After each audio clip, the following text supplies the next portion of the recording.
খ্রিস্টান ধর্ম হইতে সকল ধর্মের বিধান সৃষ্টি করা হয়েছে। মনে রাখবেন, আমি ধর্মের কথা বলছি না, আমি বলছি ধর্মের বিধানের কথা।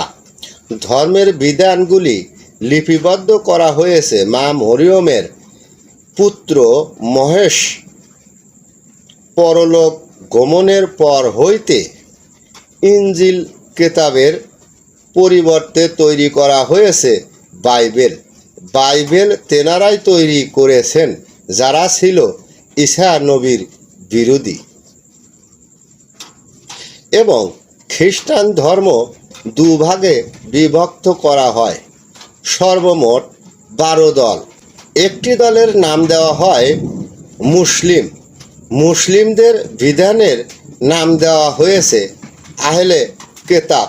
আহলে কেতাবিগণ, তাহাদের মধ্যে কোনো নবী বা রাসূল ছিল না। তেমনি এক শ্রেণীর ব্যক্তিরা মুশরিক ছিলেন, যাহারা নির্দিষ্ট কোনো নবীকে অনুসরণ করত না। সেই সকল ব্যক্তিদের সাথে নিয়ে আহলে কেতাবিগণ এবং ইহুদি পণ্ডিতগণ এবং আহলে কেতাবের পণ্ডিতগণ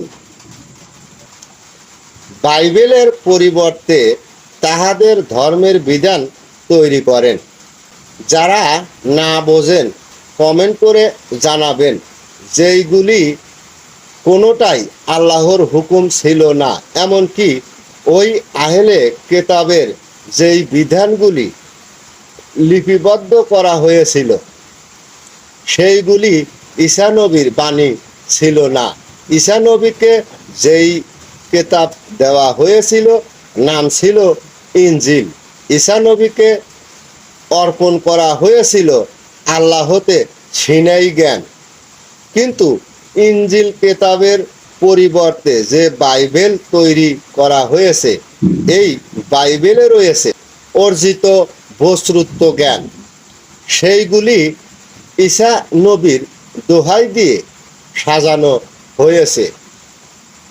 পূর্বে যাহারা ক্ষমতাসীন ব্যক্তি ছিলেন তাহাদের মন গড়া বিধান হলো বাইবেল।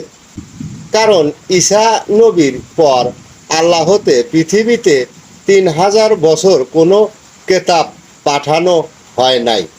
ইহুদি পণ্ডিতগণ জানতেন বনি ইসরায়েলের মধ্যে ঈসা নবীর আগমন ঘটবে, কিন্তু ইহুদি ধর্মপণ্ডিতগণ আল্লাহর ইশারার বাইরে ধর্মের নামে ধর্মীয় বিধান তৈরি করেন। ওই সকল